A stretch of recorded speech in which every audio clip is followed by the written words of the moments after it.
Human Sexual Rights Bill and passed.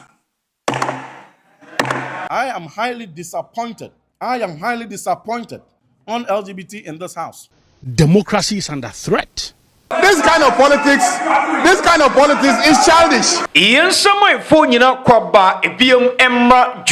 So finally, after set parliament, a pass LGBTQ bill no abusha, and come freche ban esawani, as a me, and I'm a catcho. Minority for say, woman tears you, kosi, koda abusha, information be free and free ho, baba quick one. His Excellency John Dramani Mahama a promise Ghana for set parliament a possibility about 20 anymore. Mampanisi or Sanya Diano na ababaya mra ewo o my Ghana and what Ghana for a bonabaso Ghana for Kase. His Excellency John Dramani Mahama ba share say oba LGBTQ bill oba sign. Finally Mampani e baba sign ba quick one. Ebe corner fino ye din komo bara sana no. Yansan ko quick one kitwebi na this video emra abra womo chese womo pass bill no yakoba abusansem wachi pa. He adopted an act to provide for human sexual rights and family values and related matters.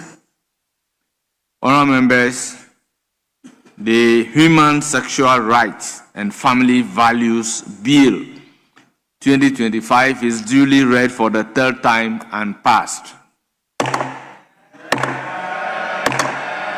Okay, Commander. Yeah, Director. Finally. Okay. Parliament a pass LGBTQ bill no. Okay. Na sa bill we His Excellency John Dramani Mahama etwede in sasase na mampani a sign na abeye mra ewo o man Ghana mu a. Okay. 2028 me country MP before say election mo nko. Director winim. Ana Nkoma wudi. Yes,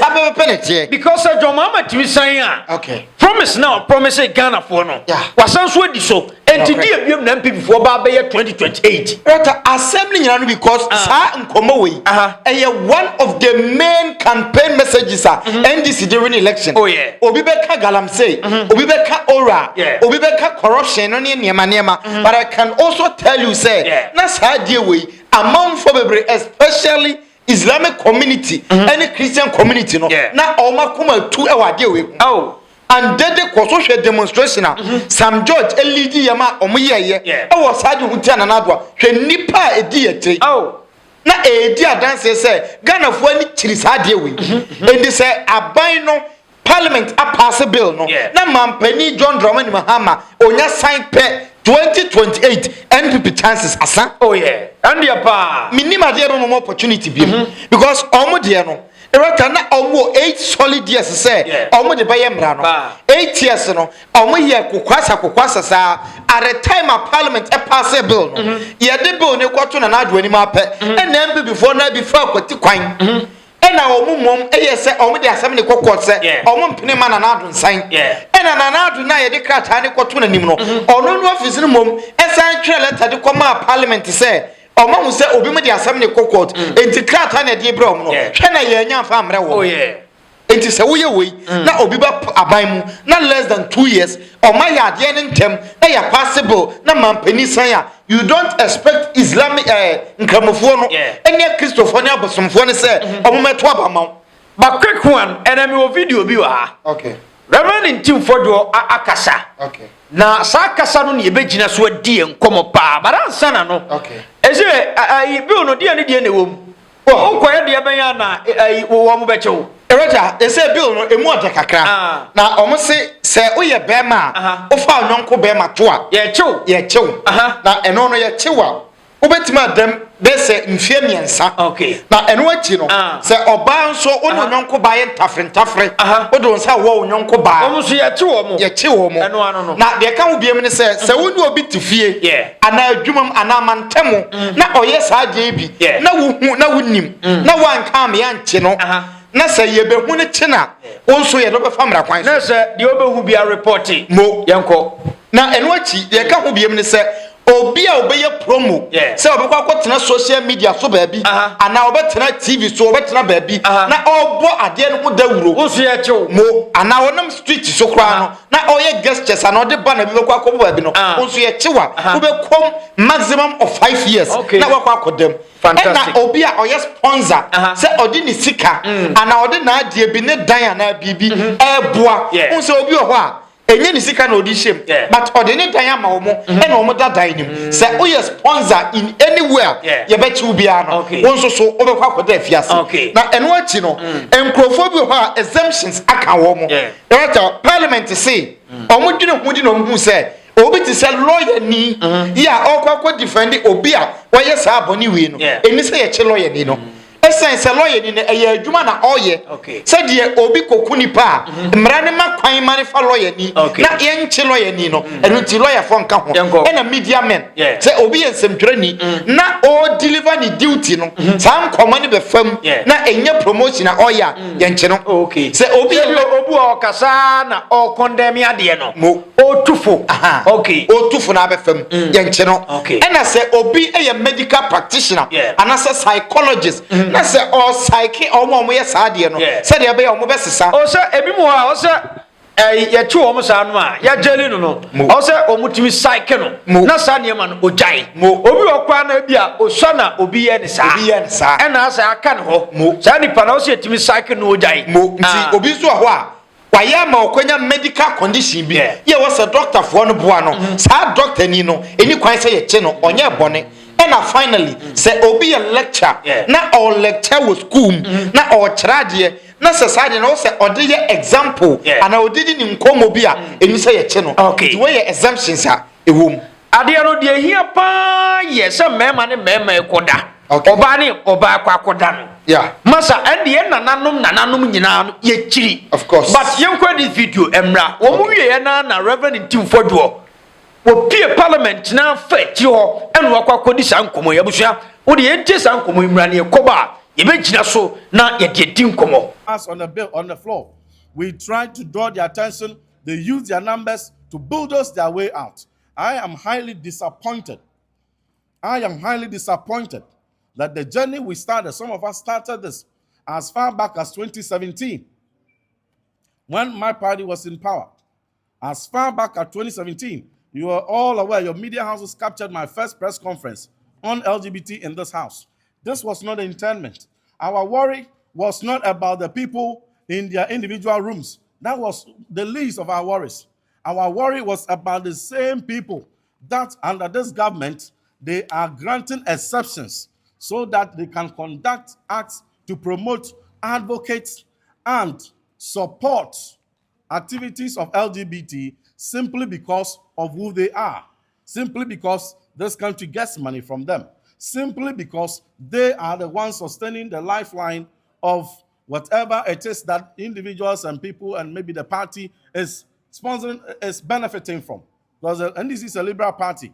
This is a sad day, whether you are NDC or MPP. This is not about politics. This is a moment of conscience. This is a moment where we expected that people holding public offices ought to conduct themselves in a way that the fidelity to the aspirations of the people should not be betrayed. This is a real betrayal of the trust Ghanaian populace repose in these people. And the simple question me be said, so who fear now what to about the tia ban be said, one sign bill be on farmer. Sa bill now o hesenka and nay sa by na bank in a bebuania sign. Now sa bill no shimun say, the obia be ye biano and found home say, dear or no din sika, if you are manone, a de babe your operations a hodo. They talk sabi lubricants in the condom near candy LGBT free and no na debia woman de ma woman de eboa woman dwumadi no woman de yen woman sinchen memra no any omuni na so woman no mra ni omuni no woman ebe your operation woman ebe bubodaro woman ebe ye campaign akese no woman na yen woman sinchen dia na hwan na mra no e kwa akoche no because we jina hoi wo be de hu se we oye LGBT ni anase we onye LGBT ni. Now, so, this is a kukuru ni jaya, and kakika can bear den. Ebe jai, Enti kwamu a sanko for the sikapudo sanko for achi recruit to oko campuses acquire business cartel they say wo mamema is a be a friend of male prostitution. One ni free manone discover wuram and a member woman muska de ma mema ni omo da omo HIV one ye de omo ma omo da no omo ni mpefe say we ni mu nyina wo HIV enso yen famfa oba ni no mum no omo san tua sika nka ho yen say one mo no ye say yen omo nsi nchen ma emra no ene omo ni ndi sabre se ebisa se NDC a omo kura overwhelming majority e de omo number pass sabre ya na bill ben and omo pass ya Ghana for say eno ni asema ese ebisa wo mo adada ye enti no bill ni nyina asese ni nyina no no omo ni enye ho enso omo de propaganda sa basen ka wonye mpa ayi wanim sa wonye ba se obe dada Ghana force obe ye mrama wom na obe wie nipa kwio na ye de mra no ekwa akodi omunya na ya so ade na no na wo se wono mu de wayi omo afiri mu ne ye kan wontie di a ane na je se wana wabotrim po se wo sai oman no ne yanso de ye ntena ho sa Christian Council of Ghana, Catholic Bishop Conference, and GPCC, and Ghana Muslim Association, Islamic Council, the Coalition for the Promotion of Proper Human Values and Family Values. Woman Yanani Nanama Hinfo. There are two manim say, Motis a parliament are passing rebi. Nas woman could delete his exception and free mudia. And young man, mean Tim for 20 million movie. Yade buy no. Enya no na emomo no eye mrafoforo en wo mo ede aba na obi amfa meje fans bi senka eye the papa mu a wo mbetwan me asiesie no. And anyone also coming from the African diaspora ahead of your coming, some European countries have already come and dictated that this should be put into the bill. They lack the courage to tell them off. They have succumbed and they have put it in here. So to your disappointment, the very bill that you were hoping that you were coming to see it pass has exempted the very targets, the very global onslaught on our culture. If you have exempted them, then you cannot target your own son, your own daughter, and your own compatriots. If you can exempt the foreign promoters, then you cannot target anybody. It doesn't have any teeth to bite, and it's a complete departure from what this whole nation was hoping for. I thank you very much. Okay, Commander. Yeah, Reverend Intim Fodwo. okay. Eti ai papa we o ya sofo pa. How I suffer. Edi ni ntro bebrebe na ade no 2 foot to go Ghana for any. I am shocked. Now my problem is ade na NPP eti akonwa no so no. Wo man sign bill we na ama meye mbra. Asem ni wo ye kan wasem this time. Enti senka NPP asan ade na and Kenya ne senka na nke kan wasemi. Nke nim komo we bi. Ana de me cho won tiase. Because munya opportunity. Mo hyehyɛ mmara ne sɛdeɛ mo mo pɛ. Ɛna mo hyehyɛ mmara ne wieye no. Mo de mmara no kɔto mo ankasa mo mampani anim. Ɛna mo mampani se on sign. Ɛna wɔtwere letter kɔma speaker abamba bin sɛ ade na ɔmo de aba no obi mo de ade ne kɔkɔ enti on sign. Hwɛ na ɔmo afa meto nanim. Enne yi mo nya ho bɛka kyerɛ yɛ sɛ new government aba ɔma yɛ ade ne ntentem asan ayɛ mmara ne biem ama ya pass no ɔmo de no ɔma yi nneɛma bi afirim ɛntɔhwemu ɛnyɛ papa asɛm a wɔkan ɛntro no wɔtwa ade na mo twa MPP fo mo timi twa ntro sa Director me de na me pese wobetimi do sika ba be sponsor obi no aye sa de no na ne be yeso obi ye bia ye che no ye se obi ye bia ye che no obi ye sponsor ye che no obi ye promoter ye che no wo se omom do musika be hyem na yi wo mafrim ade no so obi di ni sika eba na Ghana ni bi o wo ha bia azumi se de odi ni sika be se enche no na mom Ghana ni bia wo ye bia ye che na Director no kurepe wo mu ni se ye che Ghana for no me interested in side ni nyina ye ku ade no oh yeah ye wopes wo ye saade ni bi no ya che no obi a wo ye bibia ya che no hwan biem na beye obi ani ko biem obeje but oba na wo betwa ntro na okita bill no na kita no in the video no na me pese anka obekan from bill no on the original one enti on the kita original one no anka on kind de wo kan every bill nim na ye ntie se ye no kra na sanye no kra sir NPP for nim say bill his excellency John Dramani Mahama etimi sanya omo nim say MPP na gu of course enti no mu enti when say no say no mo pressure NDC abaya no munim say omutimi nya sa ade no enokre eti ade no ko parliament ya pass ade no fast sa yeah mampani so oba be sign no omunim sa ade na eka enokre say o madwen mu no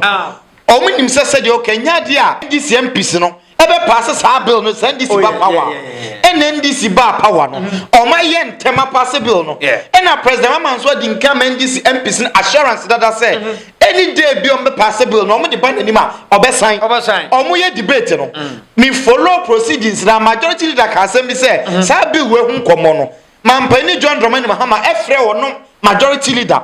na ofre attorney general no ka kire omo say mummy enu mu ye lawyer for me president Mahama me nye lawyer ni enti me ni mra ho asem mummy enu na me de ade ne hyem nsa mu konam koye ho adwuma parliament a die mu susu se eye wo ho bia no mu ye na mu de ba mesan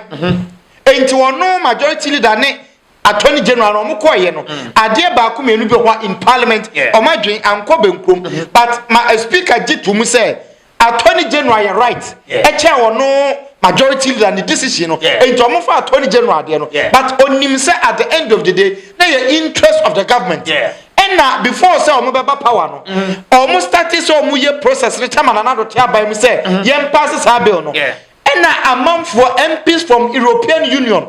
ebe share omo Ghana ha and the 20 MPs na nim say nkoma ye moni abrem ho amota MP before say omo pass no se nyame ya dom na NDC mobile power na munnim na mo pass bill we ya ebe ha mo aban no mo aban ne niam opeso ye no ontimi nye director ehona meti ade wase de ntia na MPP nye o se omo su nim se ade na bill ne ye gitum se kima ebi abrofo no be gya ye but omo nim se John Mahama so hihye o man no se de be ya dabi ye nkonkoje bosia wa manone mo at the moment ya abrofo from European Union Parliament ebetimi abagana na NDC opposition no ma be share NDC MPs Mahama Ayariga se na odimu bi edi animu aka kire o mo se NDC munim na mo ba power na mo possible na mo ban ho be kire no na che se automatically satam na European Union ni MPP for wie dada e do mo nim se MPP de o mo possible no e de ye dede na ye no na abrofo nya nim se o Ghana for mu di nsem hunu MPP as a political party o mo possible we enti eye MPP for years NDC aba o ma possible we sir every MPP for because NDC the battery vote enkrofobia ho a most especially religious leaders no o nyina de o ma tension ene o mo care be ma NDC as a political party and another party a waba bam 1 year 4 months yes see ko hye mrane foforo NPP time ne started in 2018 ye borno be 2024 yansan asa na obi aba 1 year 4 months ya wi ade na de ko mampani anim mampani so ama yegu ahead say ada akrata ne bedu na anim bia no on that day obesan ugiri say uye MPP ni a asem ebe ya ode me say 2028 ne de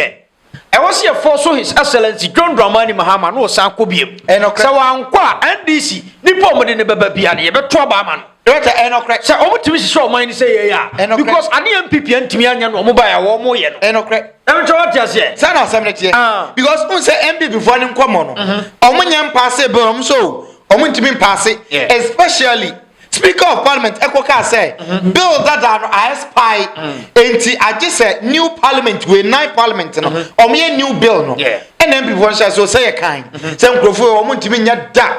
e settings e agenda omo ya za director omo wie ye omo pass ye pe enna na MPP for nkoma asesa na reverend intim fodua who claim say we yesofu who say control trying to create agenda bi ni image bi say NDC for asesa de enum na bill we kura no enya bill papa de Ghana for penyina ne say bema ne bema koda bema fa bema to a ye nchini ntum ye de Ghana for pe no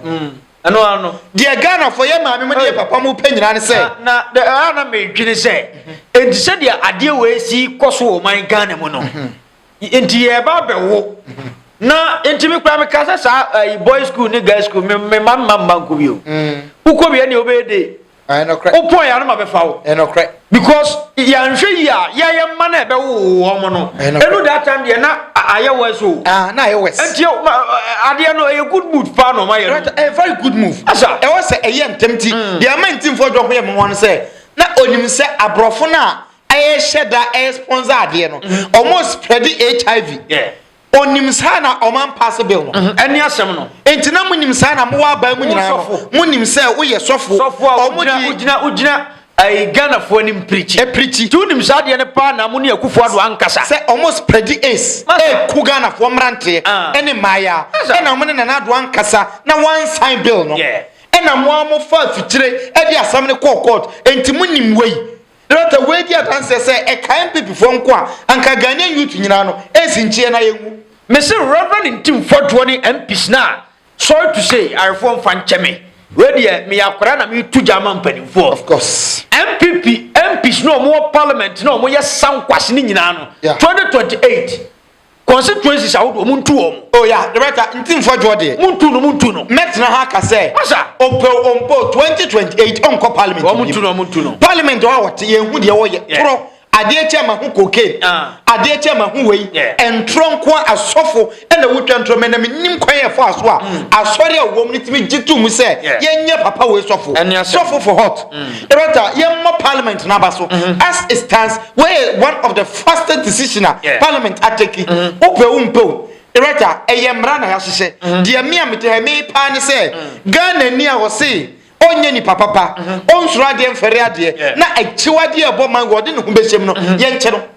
wo a wo so du sika beshem no onso parliament say ye hu a ye nche se NPP for say ya exempt ebi mo firim omo ntiase a me ametiase doctor ni a okọ cycle obi ye nche doctor ni no ena journalist ya oye na dwuma na hu nkomo abefam na onye promotion ebi so omo so point ebi omo so ni se sa yemfa sa ne ma ni nyina hyem nti yemmosumpo yenka ho asem obia ni obebo sa di no eraja na akwase ubo sa di ni kura no ayebechew chama untumi wanya lawyer ni mani defend no kind number of lives are ni illegal mining activities no asay no atai kwanya ni pa man defend enti se enye so lawyer no kwa defend no chese ye beja nipa no asem ni nyina no because aban mre mu no obi akotwa nipa ti obo nipa to ehunu no owo ho kwan se osan request lawyer from the state attorney osra aban se aban man lawyer na ontwitwa nye no enti se obi nso so yese enti nipa kum se obi na mutwitwa nkofoti enye chiwade enye asem kese enti at this stage se obi nso koye saade we ye nyine susu se ye chiwade no na yese or say or pelo ye need defending no ebi mpo wo claim say ade no onye ene ye de hye ne se waye ebetum ba say e accusation e de to no so erata ebasa ye nye wrong say ye ma no kwan say lawyer ni ko defending no lawyer ni defending ni kire say ye jai no erata MPP nkwan say de o mete o momra ase ye nya o mo pa bill now me de kwato na ado anima one sign o mo betim de akọ na ado office na wo sign na o ma use we no na ye Ghana for so president mama sign we ya na ye so use we quick one Afenyo Ayariga kuntoko but the way Mahama Ayariga se twa Afenyo Ayariga to mara busu be ma sheme na de entie de ekoso yi Mr. Speaker, I think that the minority leader has to pay attention. Don't try to deceive me. Minority leader has to pay attention. To which one? Minority leader. Mr. Speaker, you cannot be behaving like a spoiled child. You cannot be behaving like a spoiled child. Just come into the chamber and start throwing your hands left and right. You can't do that. You think that by this way you'll be able to create a scene nationally and say that there's an attempt to water down the bill. This kind of politics is childish. This kind of politics is childish. No, this kind of politics is childish. We've gone beyond it. Ghanaians can see through your politics. Mr. Speaker, you have brought a bill that you say subject to the Constitution. Which constitution? That's what the bill says. The bill signed by Tim Fordwo. This bill signed by Tim Fordwo says subject to the Constitution. A person shall not procure. Then he goes to clause 10 and says subject to the Constitution. So what Speaker is saying is that you changed the bill and brought it back to this house. So Mr. Speaker, let's take a decision on E and then continue. Minority leader and a majority leader. Okay. But this time, no majority leader. I have disciplined Afenyo market. Of course. Director, very good. Said ye koi. Yes, I know what's echo. Yeah. So Osha Afenyo market, they are not all ye now. Nay, ye only one thing away. A childish politics and away. Do all right, no correct. Majority leader and Fabians, you know, a young quadam politics. Yeah. And Okatren say, Ghana folk can see through our politics. No, Ghana folk would your best out there. Oh, or what trap. Because you had the bill about parliament, ye debate, ye debate of Waka Caribbean, ye, after the Oberham also my Ancasabi, and a woo ye the day, or to two and some year the day. But what kind of politics? Yeah. What do you say? Ye pass a bill will say Kim, MPP 38%, no, as what here but 30%, and you won't just yet. Ube shada ye the day, Ube create confusion be, or to two and some, or Contaquan, one I Contaquan. Yeah. And let me be say. Sa time omugusu ready items no na omube debate ewo ho na o say o maye nka ho asem obeye dede sa akopun se be pon meeting enti on tena se na oye dede no na o say wo ye dede ma ho yatie eta ayen kwada politics ade ne ba ya omo ka asem no hwe ya omo pass bono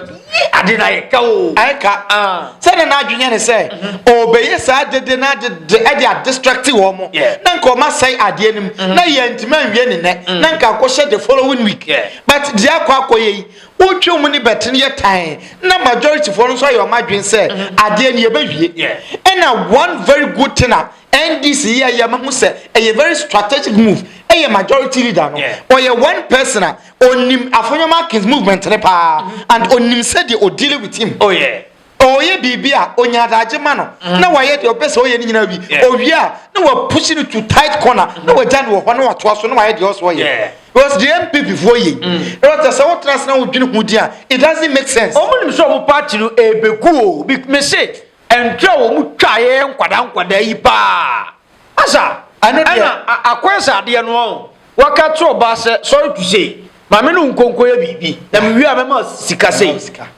odi ahye woni akodem na woni na ye bibi awie na wamfa de sika ama no ne onkofie masa obedan ya ambi fo mo de ka because na da no mo dada ye mire bi kototo aba fuma wo mo no koto aba fuma Akuffo ado no a wo man ni ko sei no nti asa Ghanaian youth no asa ya adwen na tete of course not no correct because baby e ginan o ka bibia MPP for ntiase de omu ye bia nso mfa kwan e na mahu say NPP one major problem omo e ya Afenyo market say as leader of the party our parliament emwa wo mo ba ko say omo adwe ye omo say wo wutimi ye dede tietie mu no within MPP wona betima ye adwuma but no craning amianim nie before man and God NPP as a political party omo parliament wo no Afenyo market a good party no de o ye nyina no it doesn't make sense emfa kwem enti bibia wo ye bia no o lusu e wo parliament NPP mu draw e wo parliament no eso ate o hwe NDC wo position na omo ye opposition esan ye minority in parliament but na omo mo do ase omo ka asema e carry weight na Ghana for value omo nkoma omo di but MPP for the right asem no MPP for nkoma omo bedi o parliament bia no omo nya di nkoma no wie na Ghana for ahase di o matem bisa se efiti se 9th parliament we e share sitina se nkoma be na akọ parliament a ye wie sitina amanfo obo minority abasoda there's no single nkoma akoswa Ghana for obo minority abasoda ade eche bia ye didi wo matem and enei ebia sase biem say ye kwakọ pass bill a eye Ghana for nyina ye major headache eye ye future ebema ye future generations no o matima live according to ye moral life na woman no that MPP for nko ase omo de omo different mentality the ye dwen no enyo ne no omo dwen enti Afenyo market be kwakotena ho na wa ye de saa just to distract majority leader but God been so good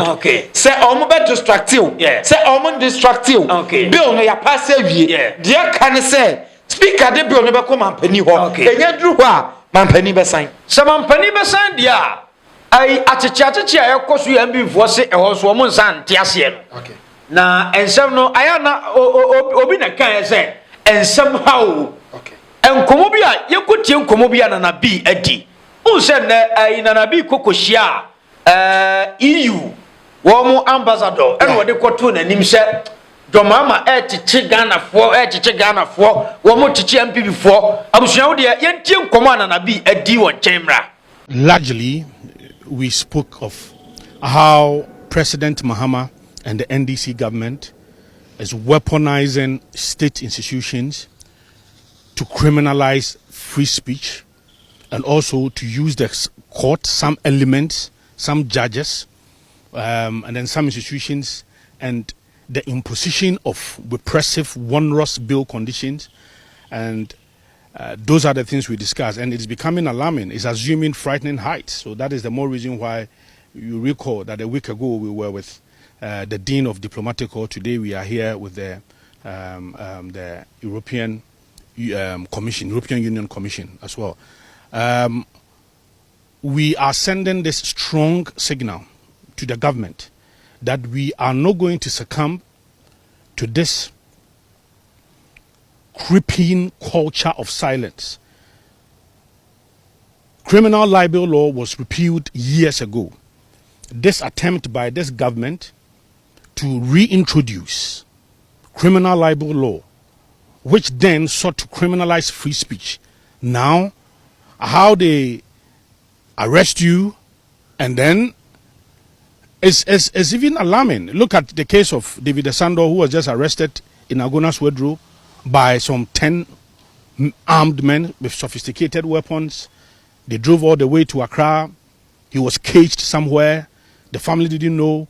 Party leaders didn't know until the following day about 5 p.m. or so. Look at this young lady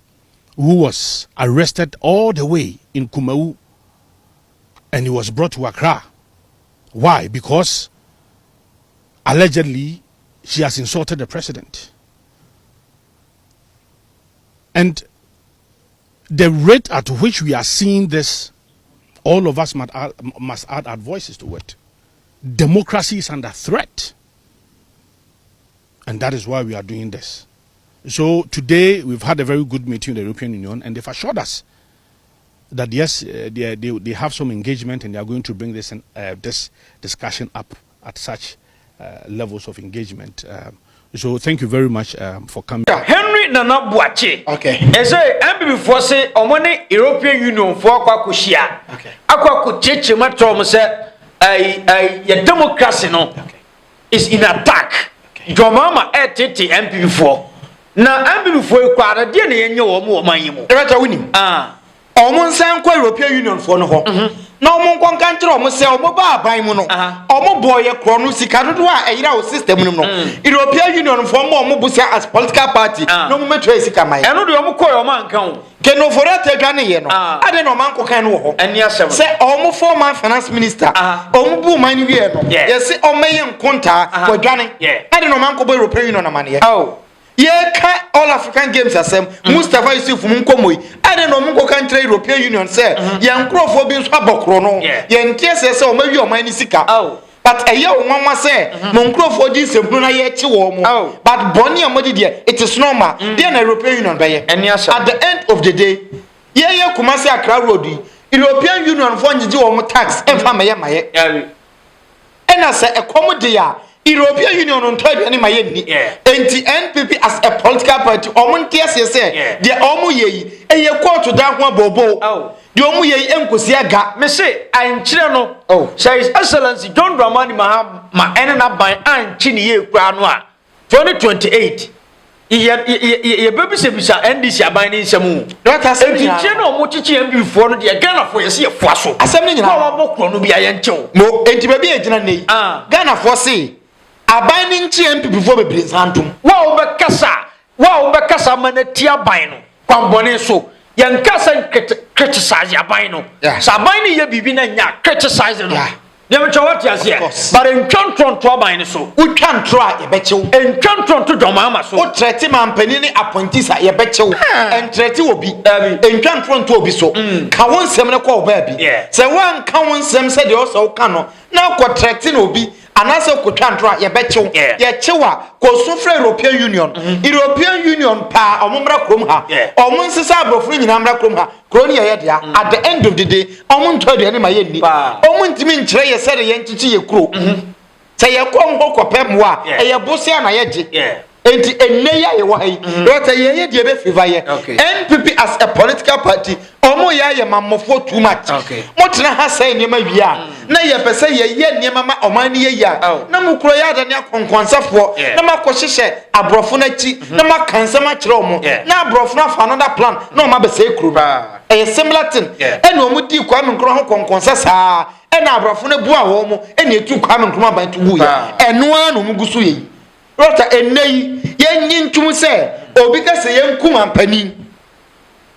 na se ye chi nipa na enye se wadi mampani atam ne ye chi no but ekum ni nti na ye chi no ba se mo be gina na mo be ka se mo call for European Union mo ni European Union enya fruitful meeting European Union ni aban ne be kasa the European Union bet ma ya ne se okwa aban ho akosere se oh me pa chew MPP for see enei ye ntie MPP for see ye tie Ghana for see se NPP for person obi ka bi mo a omunko ahemfo nkyɛn omunko asofofo ne akomfo nkyɛn omunko dwomfo ne nkwada ne adwumafo nkyɛn na omunko tie nsɛm adwumafo no ɛne mpanifo wɔ ma we mbɛka kyerɛ wɔn ɛno bɛkyerɛ wɔn sɛ deɛ wɔn yɛ mfaso ani so wɔn yɛ press conference wi a omunko comment section na wɔn tie Ghana for comment ɛno nko abɛkyerɛ wɔn sɛ deɛ wɔn yɛ no Ghana for mfa wɔn ho biem yɛbrɛ wɔn sɛ yɛbrɛ wɔn deɛ Don Kofuseni akasa ɔyɛ ndisi ni mapa na wakyekye nsɛm mu akyekyere yi a MPP fo so ɔmo nte ahyɛ no na busua yɛnko kye nsɛm a wɔde ato dwa wɔn Rolls Royce dodoɔ sɛn na sɛbi ɛbɔ nipa anaasɛ nya accident wɔ Ghana ha ebei minya bi ne mo wo bi picture ya no atwa abrɛm swimming pool dodoɔ sɛn ɛna sɛbi ɛkɔnkɔfo dɛm kɔ sɛe ɔmo nneɛma flooding when we say swimming pool across the flooding that Davy nti won ti sɛbi yura bawumia sɛbi ejina hɔ ɛka bibi si yenkum president yenkum we yenye we afi wati mfato ho na sɛ kyeremu kakra bra de me pa ba we say we ni pa dia obi o baka se dia ni pa no mo obi onye se na me pa kyerɛ sɛ ɔmo sa ne di bɔne ɔmo saa no ɛna di bɔne nipa na obefa ne so we dey always mean you we rock can kwa those are the people that commit the worst form of crimes sebi men kai me no MPP for yawo MP dankwa JB dankwa mane kuku no bepem ne nipa ba ko ne yabɔ no kwadu no kura ye hunu ba bi e ko sexy don nipa ba ko a yabɔ no kwadu no sebi no ye nipa su ben nhyɛ da nya papa bi asa was he not an ex-convict me patch sebi nyaado we dem penifo mani mani pe fon le din samfun obi bi ni lumba na oh daddy na ko ofun the papon na kan samfun to mi bi sa no no you see that is what I want you to understand flooding ba want to say swimming pool dia cause flooding da I just said the gata munsu ya na cause flooding and na cause microphone ya ma ekum nipa so the fact that nipa bia wo feel say oh nye nipa titru action ano sebi said democracy nti yesi bibi the free speech nti no sebi na wo kase yenkum obi engi na mkwamfiri nsem wonim sebi di obi betimi akoye sa lawyer bi di chere mu se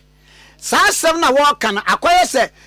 wo wa so dem ne so bia mompa ye mana tonku na tamfo nse awurade no abo obi kunuma mi o wose ye no you can prove it in the competent court and now was it your kan spiritual matter wose nsuo bi enkum obi a nsuo enkum obi a ne senko obi ewu ena me tell say Kwame Nkrumah mi gina sorry dem na mi ni wu gina ho na so bu say bompa ye se Nyankopon enku atamfo na mi bie ma no pra say Awurade kun Kwame Nkrumah ma mi a wo te na o ye reporter ye timi cheme because a threat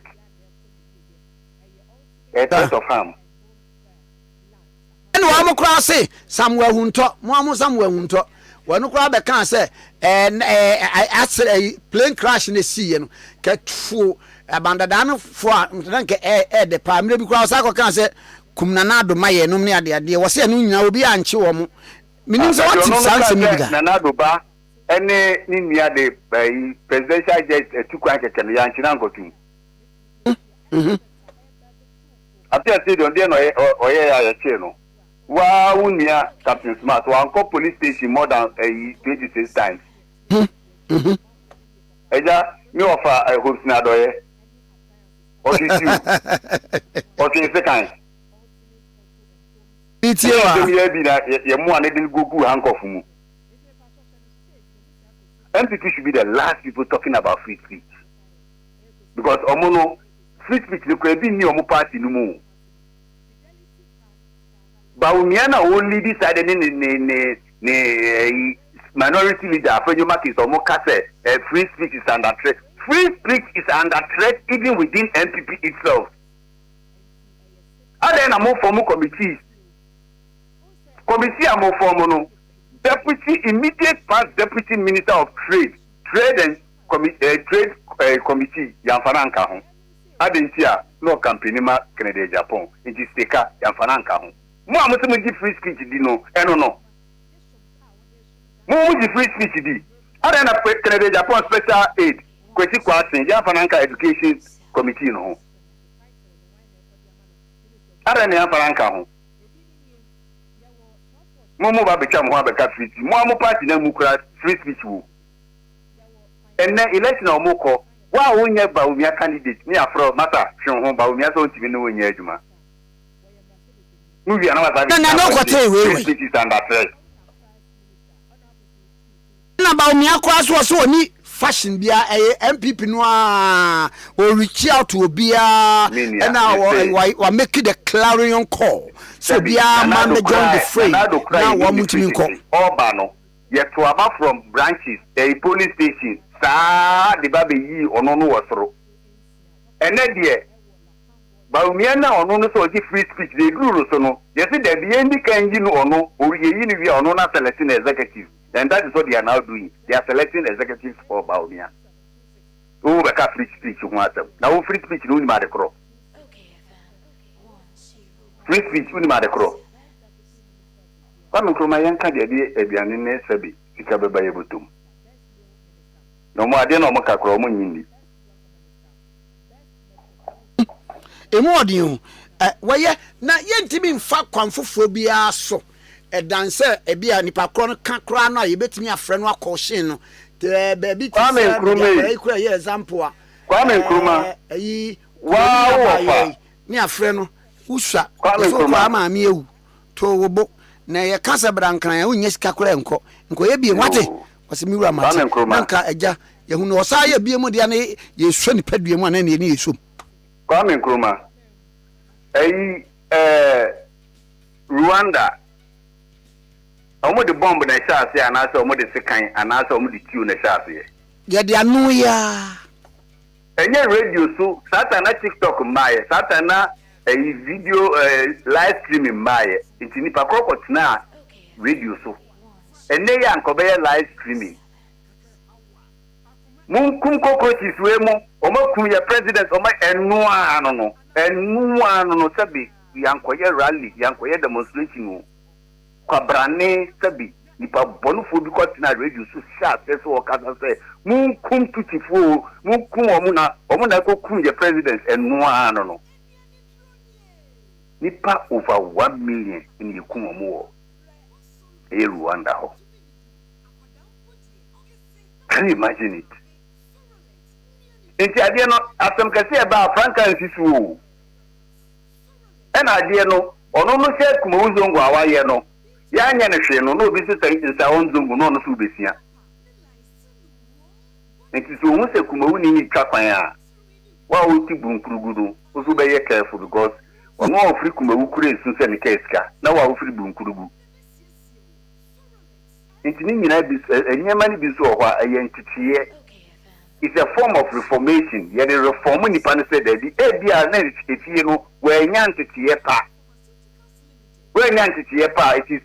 the duty of the state to reform you. So, they are not just being arrested; they are being reformed.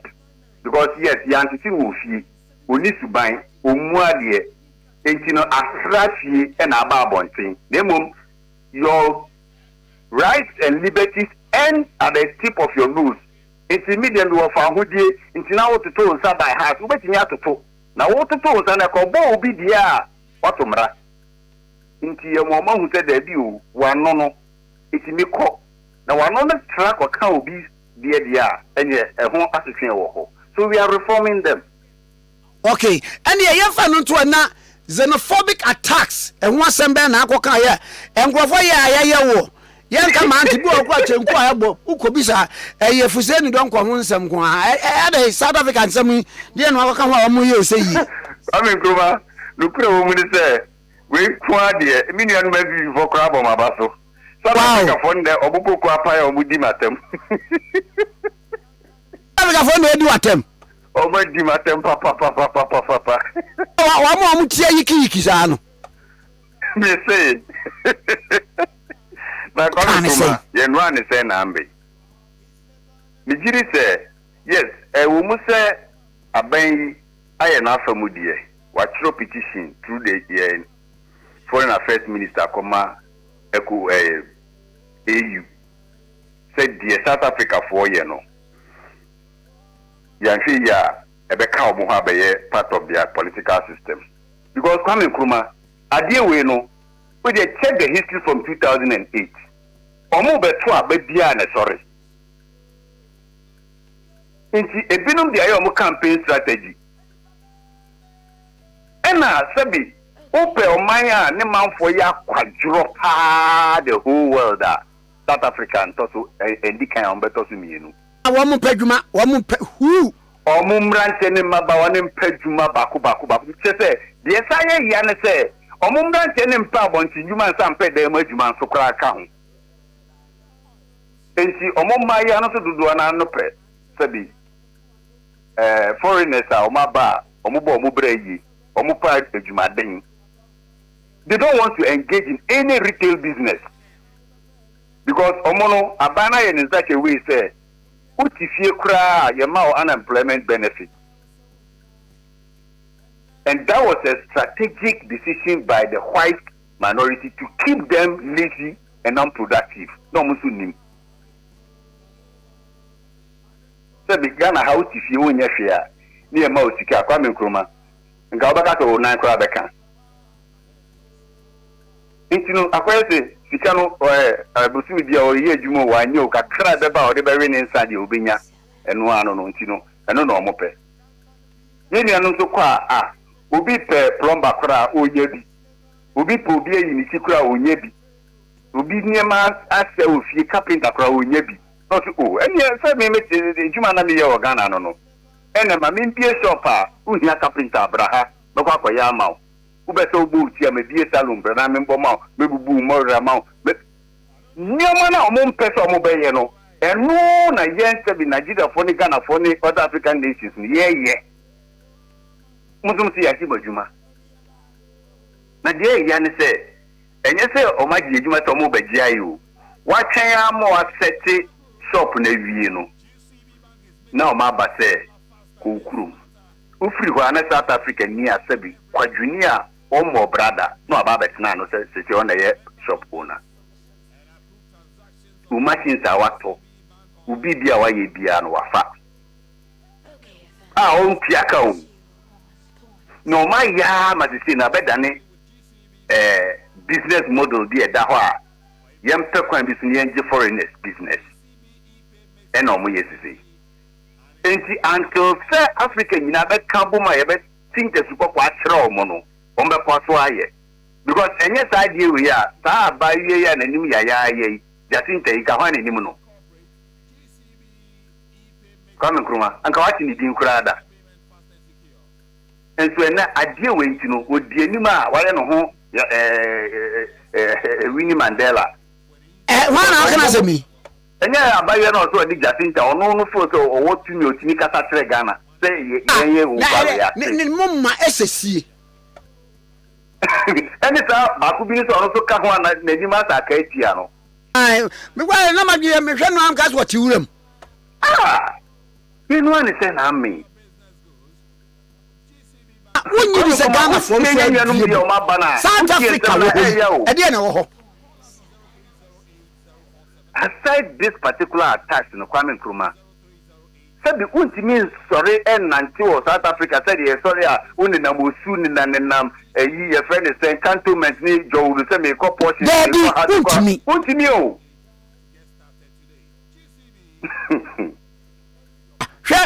me ko baby ana me yese me bu se obi no so obrama me nkyerɛ ye koduru ha wo se me maniska adan a so aba ba kyerɛ me nto aye adwuma ma me adan me ntwe oba friend boys ni were around yo no agim ka ba na sika mu a wo kyerɛ me ho keke no enye kwan bia o wa ogime o de ba Ghana sika ma be 220 cities yes ade a Ghana ha ye ni free pa no me hu kwan ekwan we da he obi kura be gya ne niema ho akwa osisi a. So I believe say Kwame Nkrumah omaya ma ye dia che o mama na che entino yes ennyame adom asem so ni asem abehia kama enna me kaya na omukuku apare me se omosi yembra mbe fix Ghana bi enjai se e ba omukrum ho ye da nyame ase takwa go full moti ye go dia 30 years ni muso sa pe 20 years aka ho yesremo ye do de be ma wo mu ye pesi ye fix Ghana entino yesu go first no ye je se yentimi fan ka Ibrahim ho kura na anase yen fan ka Yeradufo ho a East Legon Executive Club members yi yesremo Yerua despite unu mia no munka tikambum mind dia beda ho munkofa anya be kura no mu be fa Ghana fo mrantie anya we kura no moto ne mfaso be mu a ade nso mfaso wom mfaso be mu a e be ka Ghana omo fa 80% nko and beton 20% my on beton 100% na maye. Thank you. Sebi ya nshasi anyo mota Kwame Nkrumah de bia ombokoso di zemunu we. Nti yenya no omo aba no se edwuma ben ye fa nkoma omo. Ye gidi omo nyuma na ne fa ma omo e. Nti study are fine. After Ghana, they say yem South Africa ni bia so be penny managing director ne country director they be munyina monko Ghana ni be country director. Munya report bia o de bebremo. Then one no. Sebebere kura keka ho. Surprise ni ho ahwanye omo ni na mo nyina DSTV ni MTN ni.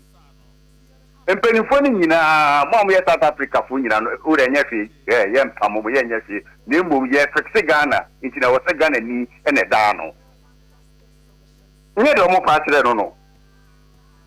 Nti enye ne sa nti Ghana ye ene nyame adom mate se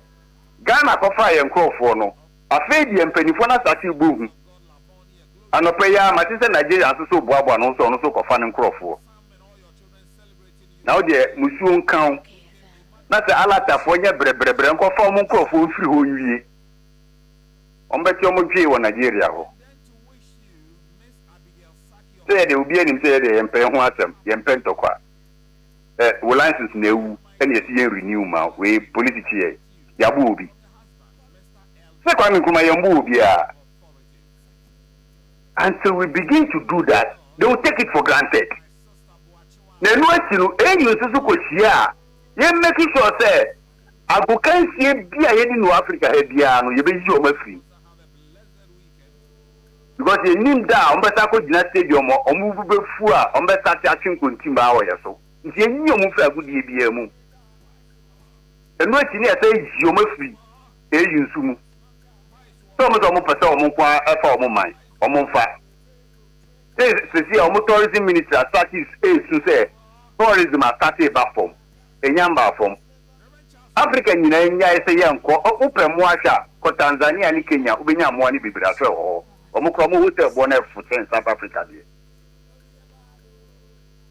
Then let's see just within 1 year or 2 years then let on be survive there. I don't know mo ya de mani ye yasa Yegi Rollins at Roma. Shy Hills Hana Mandela. Any Nimianum, no Mugu Shy Hills, and ye tree, no say, Sebi, Mubeki fight for apartheid for South Africa. Shy Hills, they are any tree no more. And now see, we have paid our dues enough. 1991 or say 89 aye Ghana sika $1 million. Uni ni buone. Edi ama mo se mo kojina mo fanko falsi apartheid. Kwa me kuma mo ya la uni nipa timemufo individual na mutia sika ni bi ma omo. And then mo say ya fix your country maba hadodo. Ejuma ni ko ntimu ko musumu kuru na mu ko fix. So no problem. We'll come back and fix our country. But we'll start with Niema Moses Majiji free and Semono. Yes, to see a idea back near the fix your country. Then you also fix yours. Near Gadi. So Munima Ghana foreign direct investment across South Africa is over $1 billion. So Munima $1 billion in a free Ghana across South Africa alone. $1 billion. You call IMF cry for saying, and yet 3 billion. Coming from and yet 3 billion for IMF. If you can't even maintain $1 billion and Ghana have an name called South Africa, say between the ABB. Great grandpa Maniamba. We are Mikaya almost Munchas or Mudi Matem, the enemy second view.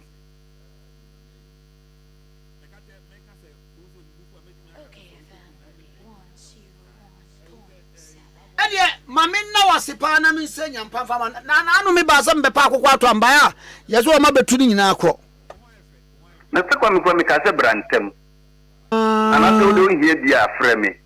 ti banka e nche bi mawo wo se bi dia ye die no wo no na die no so ye die no ya na edo ye buru so ya bi ya na ye ya die enti ye die no o se anu so na e de chen bibiri enti du enso to